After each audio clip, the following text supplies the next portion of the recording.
The Bengal famine of 1943 struck the Bengal Province of pre-partition British India during World War II following the Japanese occupation of Burma. Approximately 3 million people died due to famine. Generally the estimates are between 1.5 and 4 million, taking into account death due to starvation, malnutrition and disease, out of Bengal's 60.3 million population. Half of the victims died from disease after food became available in December 1943. Generally it is thought that there was a serious decrease in food production during that time, coupled with Bengal's continuing export of grain. However, according to Amartya Sen, there was no decrease in food production in 1943. As in previous Bengal famines, the highest mortality was not in previously very poor groups, but among artisans and small traders whose income vanished when people spent all they had on food and did not employ cobblers, carpenters, etc. The famine also caused major economic and social disruption, ruining millions of families. Onset. The food situation in India was tight from the beginning of the Second World War, with a series of crop failures and localized famines which were dealt with successfully under the Indian famine codes. In Bengal in 1940-41 there was a small-scale famine, although quick action by the authorities prevented widespread loss of life. Food prices increased throughout India, and the central government was forced to undertake meetings with local government officials and release regulations of price controls. The proximate cause of the famine was a reduction in supply with some increase in demand.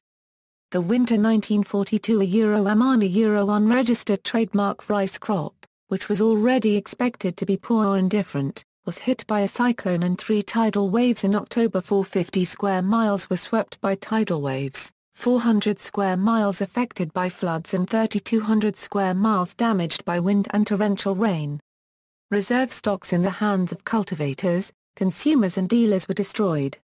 This killed 14,500 people and 190,000 cattle. The homes, livelihood and property of nearly 2.5 million Bengalis were ruined or damaged. Unregistered trademark of fungus causing the disease known as brown spot hit the rice crop, and this was reported to have had an even greater effect on yield than the cyclone. The fungus, Helminthosporium oryzae, destroyed 50% to 90% of some rice varieties. It was argued that the normal carryover stocks did not exist in Bengal, because 1941 was a short year, and people started eating the December 1941 crop as soon as it was harvested. As a result, the good December 1941 crop did not mean the normal surplus stocks were carried over into 1943. In other years and in other provinces, there had been several good or average crops between bad years, and stocks had built up. Bengal had been a food importer for the last decade. Calcutta was normally supplied by Burma. The British Empire had suffered a disastrous defeat at Singapore in 1942 against the Japanese military, which then proceeded to invade Burma in the same year. Burma was the world's largest exporter of rice in the interwar period.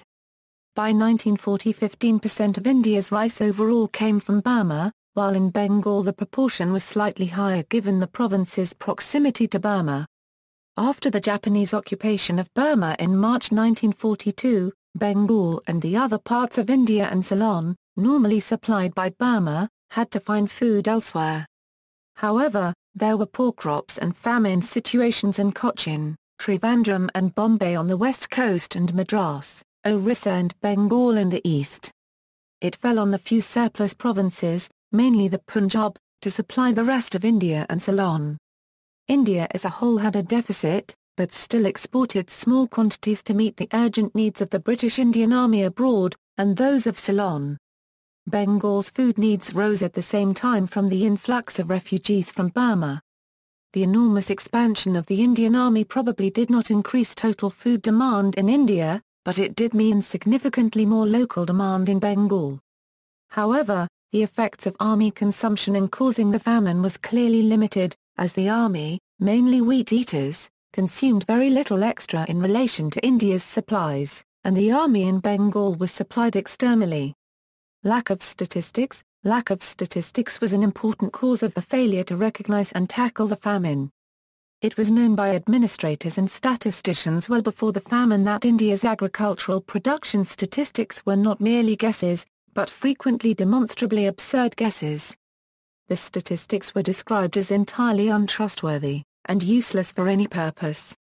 It was also stated that no dependable statistics existed in Bengal, that what statistics existed were disbelieved by the very government which issued them, and that there were no meaningful production statistics.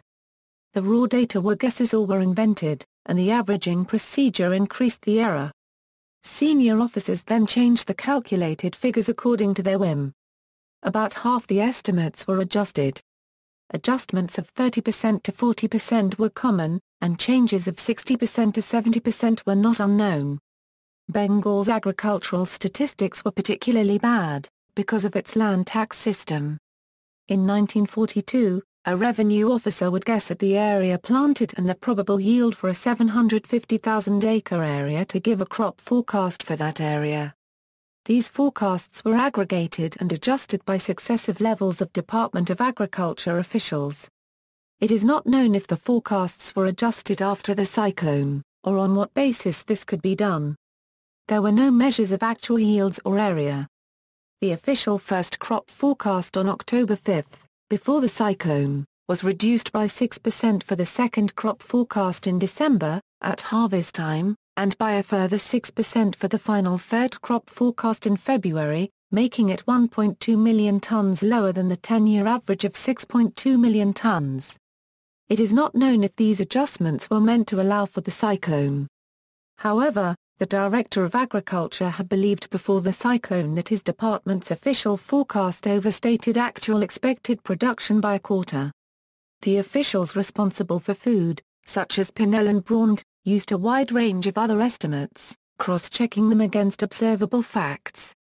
They were able to make use of information revealed in mail censorship, such as information in letters from farmers, landlords and traders on crop yields, as well as reports from Special Branch, reports from other departments, etc. Traders acted on their belief in a serious shortage and made a lot of money. They warned the Bengal government of a famine situation. These sources all indicated that a famine was imminent, and that the crop forecasts were wrong.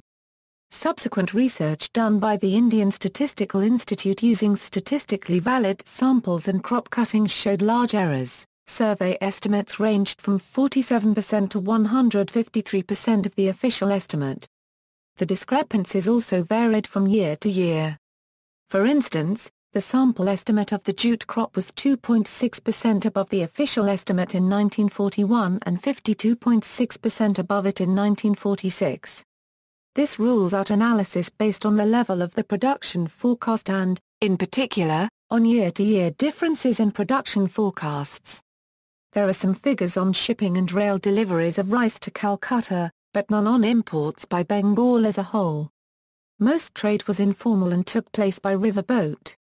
There are no statistics on public or private stocks, until some commercial stock figures were kept in 1943. The number of people to be fed was not known. The census of population was known to be unreliable at best, and the 1941 census was particularly badly conducted. There are no statistics on the number of refugees from Burma, nor the refugees from Bengal, escaping war, bombing and famine. Details of military requirements and procurement have not been published. There is no indication of how much food the military provided to Bengali soldiers and war workers. Government inaction. Whatever the cause of the famine, deaths could only be prevented by supplies of food from elsewhere in India. This was not forthcoming. In normal regional famines the Indian government had provided the starving with money, and let the trade bring in grain which worked for regional famines, though this had been disastrous in Orissa in 1888 when, as in 1943, the shortage was not regional but national. In 1942, with the permission of the central government, trade barriers were introduced by the democratically elected provincial governments. The politicians and civil servants of surplus provinces like the Punjab introduced regulations to prevent grain leaving their provinces for the famine areas of Bengal, Madras and Cochin. There was the desire to see that, first, local populations and, second, the populations of neighboring provinces were well fed, partly to prevent civil unrest. Politicians and officials got power and patronage, and the ability to extract bribes for shipping permits. Marketing and transaction costs rose sharply. The market could not get grain to Bengal, however profitable it might be. The main trading route, established for hundreds of years, was up the river system, and this ceased to operate, leaving the railway as the only way of getting food into Bengal.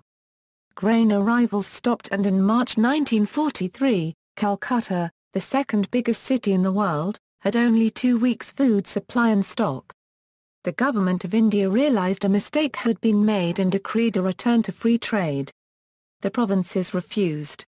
In this, again, the government of India misjudged both its own influence and the temper of its constituents, which had by this time gone too far to pay much heed to the centre. Unregistered trademark. The Government of India Act 1935 had removed most of the Government of India's authority over the provinces, so they had to rely on negotiation. Thus, even when the Government of India decreed that there should be free trade in grain, politicians, civil servants, local government officers and police obstructed the movement of grain to famine areas. In some cases, provinces seized grain in transit from other provinces to Bengal. But men like Permanent say that though many traders want to export food to Bengal, the Punjab government would not give them permits. He testified to large quantities of undisposed of rice being in the Punjabi unregistered trademark. Eventually there was a clear threat by the Government of India to force the elected governments to provide grain, when the new Viceroy, Abil, who was a successful general, was about to take office. For the first time substantial quantities of grain started to move to Bengal. The government of Bengal was slow in starting relief measures, and at one stage in 1943 it limited relief to save money, though the money could have been obtained. The supporters of the two Bengal governments involved, that of A.K. Fazlul Huq and of Khawaja Nazimuddin's Muslim League, each held the other government responsible for the catastrophe, because of its inaction and corruption. Bengal's chief minister, A.K. Fazlul Huq, had warned of the risk of famine, but he was ignored and replaced. The government had done almost nothing to prepare for famine, and critics noted the feebleness of its moral and administrative standards. Contemporary commentators believed that there was substantial hoarding by those consumers who could afford it, by firms and by those farmers who produced surpluses. This started in July 1941 when war with Japan was inevitable, increased when Burma was attacked in December 1941, and when Ceylon, then Calcutta, were bombed in 1942. India would have entered the famine year with substantial surplus private stocks. These stocks do not appear to have been released, and there was no political drive to get people to give or sell the surpluses. An official food drive unregistered trademark in Bengal did not result in release of hoarded stocks. It was believed that fear of the famine actually increased hoarding. Why Bengal was refused food? The elected provincial governments, their public servants and some key people in the Indian civil service believed, or said they believed, that Bengal had plenty of food, which could be made available with good administration. There were no meaningful production statistics which could support this, and those hopelessly defective unregistered trademark production statistics that did exist indicated a serious shortage. There were claims that hoarding was the cause of the famine, and this should be dealt with administratively, not by providing starving people in Bengal with food.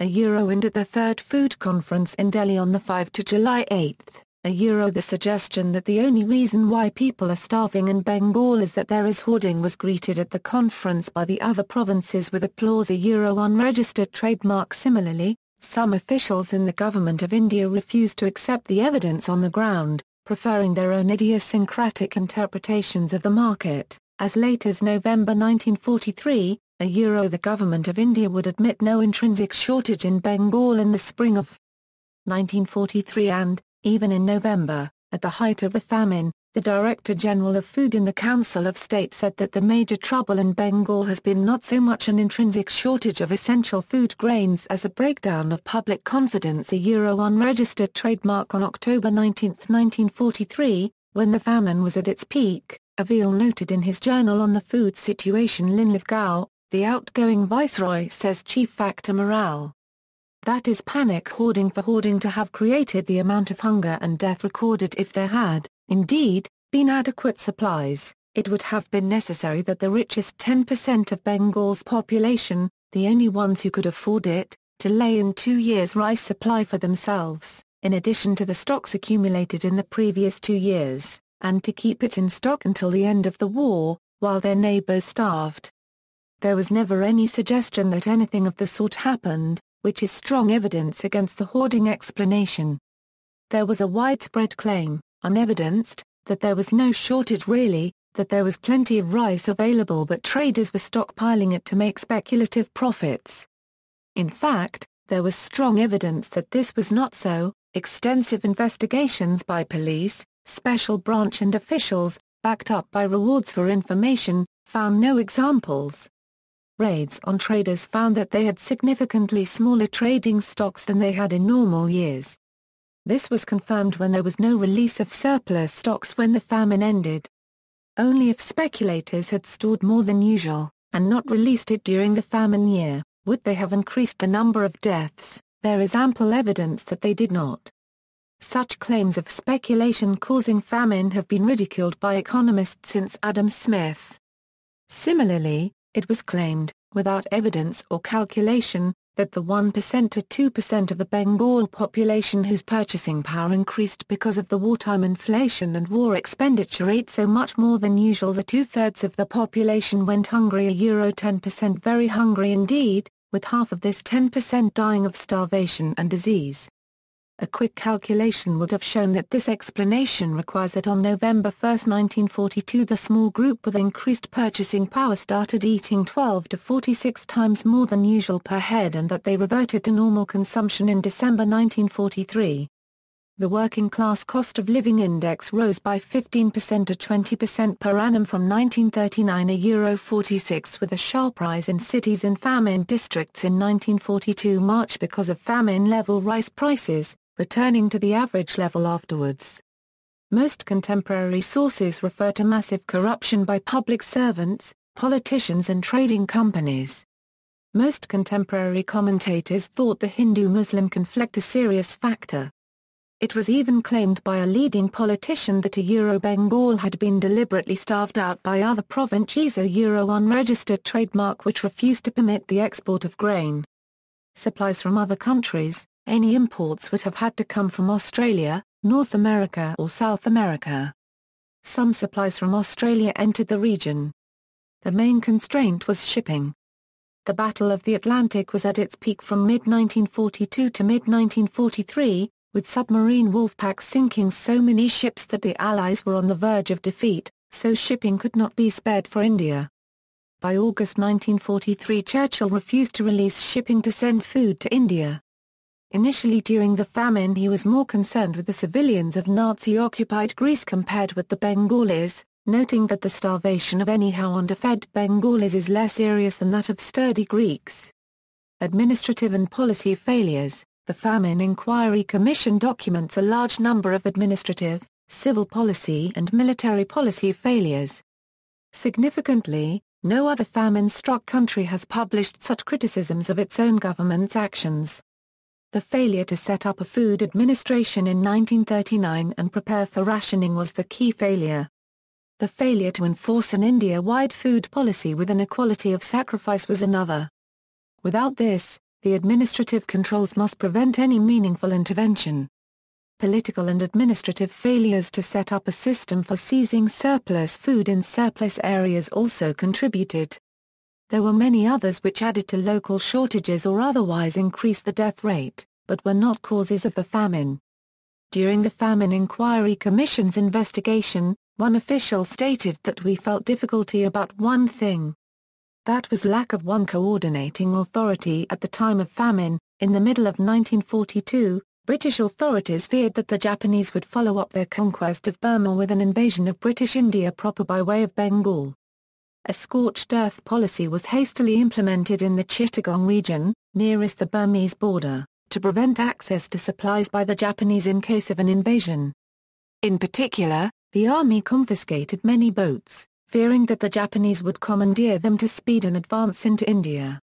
The inhabitants used the boats for fishing and to take goods to market, and the army failed to distribute rations to replace the fish and the food lost through the stoppage of commerce.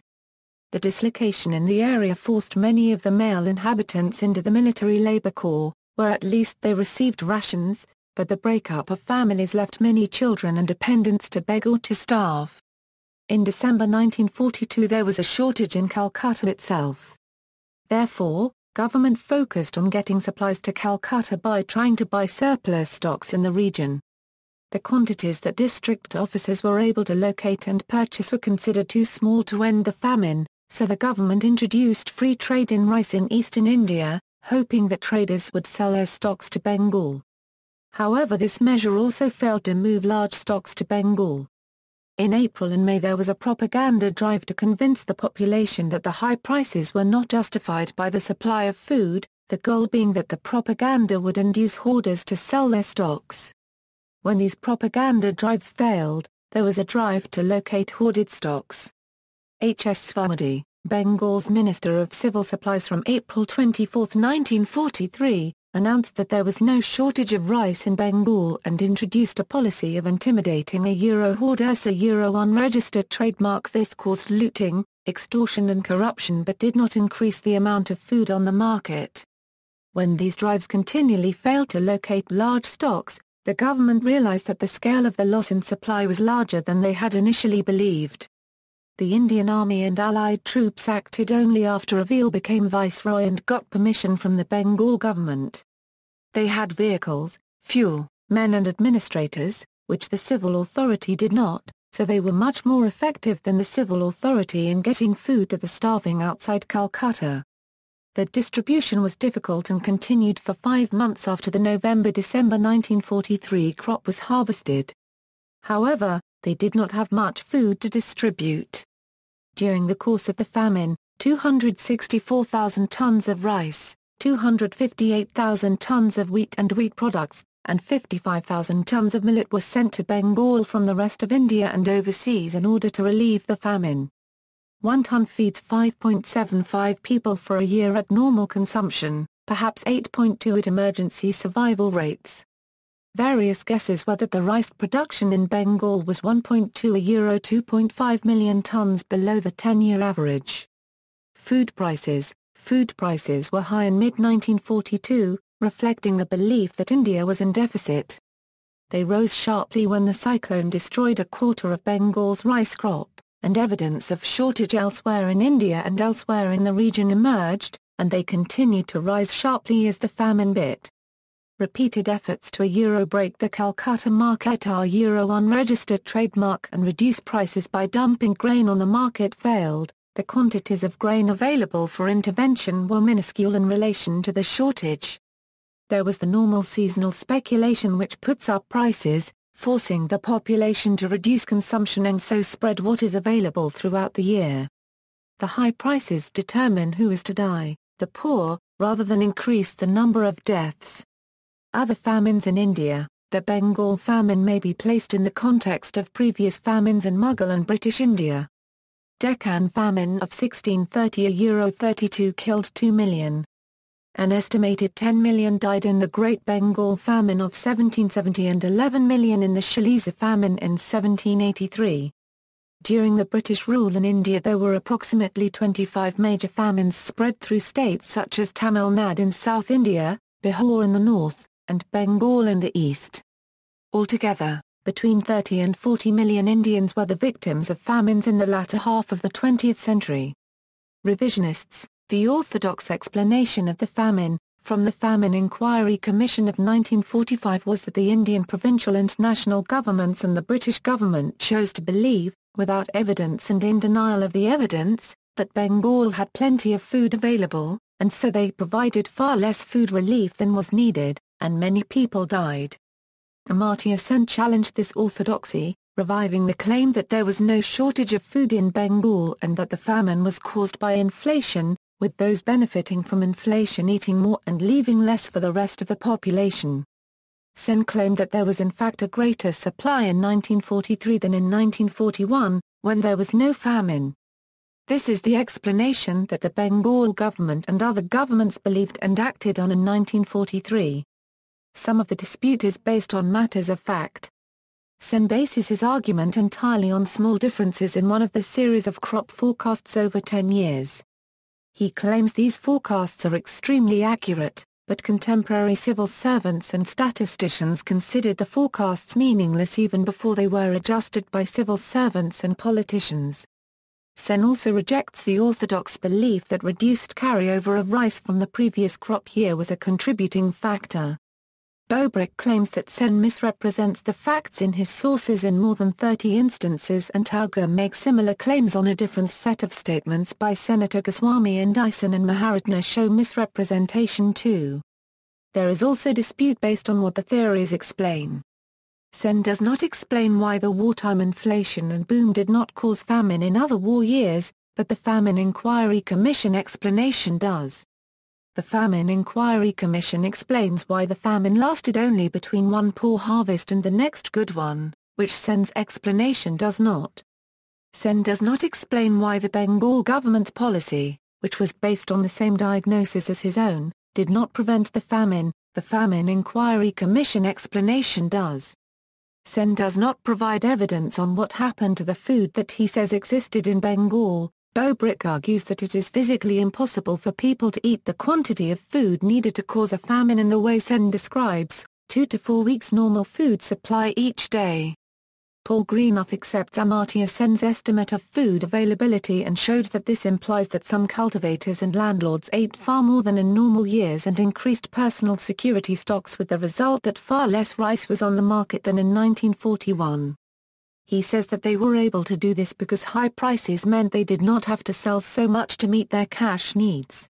They were willing to eat more than normal and keep rice off the market while their neighbors starved, and many died because of the breakdown of traditional rural Bengali obligations of economic help, charity and patronage, which Greenough analyses at great length. He concludes that the famine was caused by Bengali men. In short, the man-made famine was culturally patterned in its onset, crisis and denouement. Unregistered trademark. His analysis also works with the assumption that supply was totally inadequate in 1943. News reports and literature. Hungry Bengal, a tour through Midnapur district in November, 1943 by Chitta Prasad. This book included many sketches of the Bengal famine drawn from life, as well as documentation of the persons depicted. The book was immediately banned by the British and 5,000 copies were seized and destroyed. One copy was hidden by Chitta Prasad's family and is now in the possession of the Delhi Art Gallery. The Delhi Art Gallery showcased Chitta Prasad's famine series in an exhibition in September 2011. The Wall Street Journal covered the event. Nabana, a Bengali play about the famine, was written by Bijan Bhattacharya and staged by Indian People's Theatre Association in 1944 under the direction of Sambhu Mitra, and later in 1948, by Bodhurad P. under the direction of Kumar Roy. IPTA also took the play to several parts of the country and collected funds for famine relief in rural Bengal. Asani Sankat by Bibhutabhushan Bandyopadhyaya. The book follows a young doctor and his wife in rural Bengal during the 1943 famine. The book was adapted into a film of the same name by celebrated director Satyajit Ray in 1973. The film features in the New York Times Guide to the Best 1,000 Movies Ever Made. Other famous novels on the subject are So Many Hungers by Bhabani Bhattacharya, and Akala Sandane by Amalendu Chakraborty. Editorials in The Statesman. 2 editorials were published on the famine, on 14th and 16th October 1943, by Ian Stevens, the editor of The Statesman. Ian Stevens broke ranks with the voluntary silence of other journalists, gave graphic accounts of the famine, and delivered a stinging critique of the inaction of the administration. Monsoon Morning by Ian Stevens, the editor of The Statesman, also published a memoir about the Bengal famine, Monsoon Morning, in 1963. See also, 2008 Global Rice Crisis, Great Bengal Famine of 1770, Bihar Famine of 1873. 74, Famine in India, List of famines, Rusagara Famine in Rwanda, 1943-4. References. BBC OU The Things We Forgot to Remember, The Bengal Famine. Further reading. Contemporary sources Aykroyd, W.R. The Conquest of Famine, London, Chatto and Windus, 1974. Bedi, Frida, Bengal Lamenting, Lion, Lahore, 1944. Bengal Administration, Bengal Famine Code, Calcutta. 1897.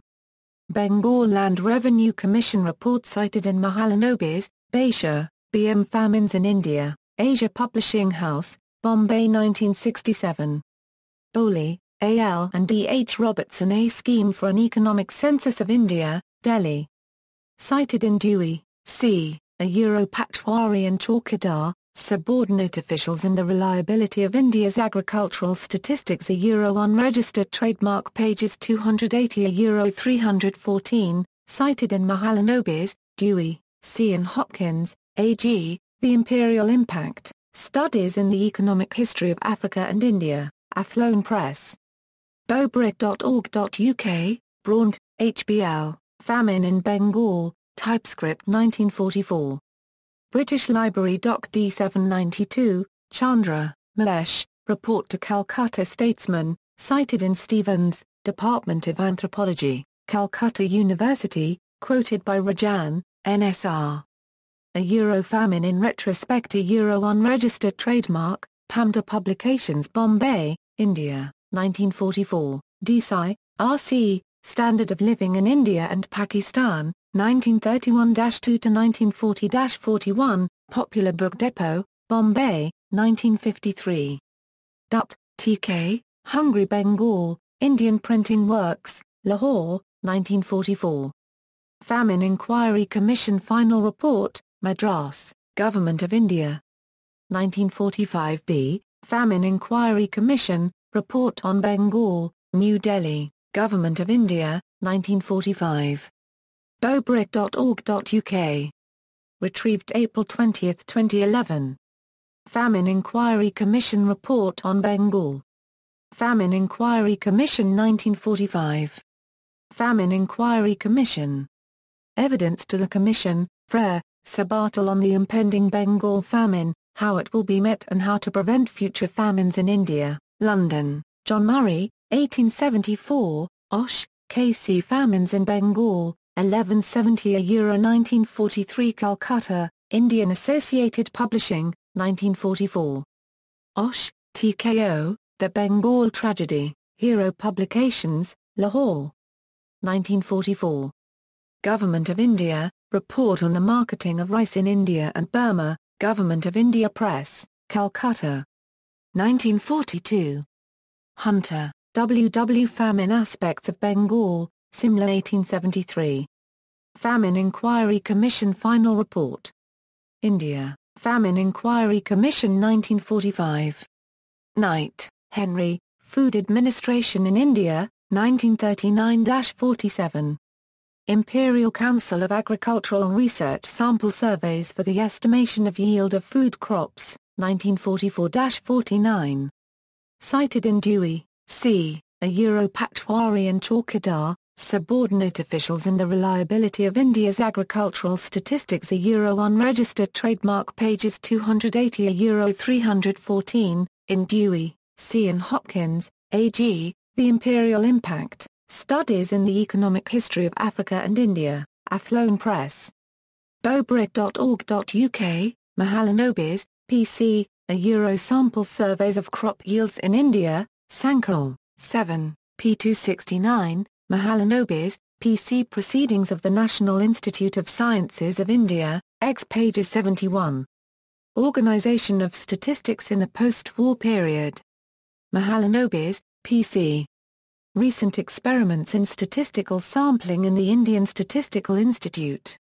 Philosophical Transactions of the Royal Society, Part IV, pp. 326, a Euro 378. 1946, Mahalanobis, P.C., Mukherjee, R.K., and Osh, A. A Sample Survey of After Effects of Bengal Famine of 1943. Sankar 7, 4, 337-400. 1946, Mansaf, N. The Transfer of Power 1942-7 Vol. 3, London, HMSO.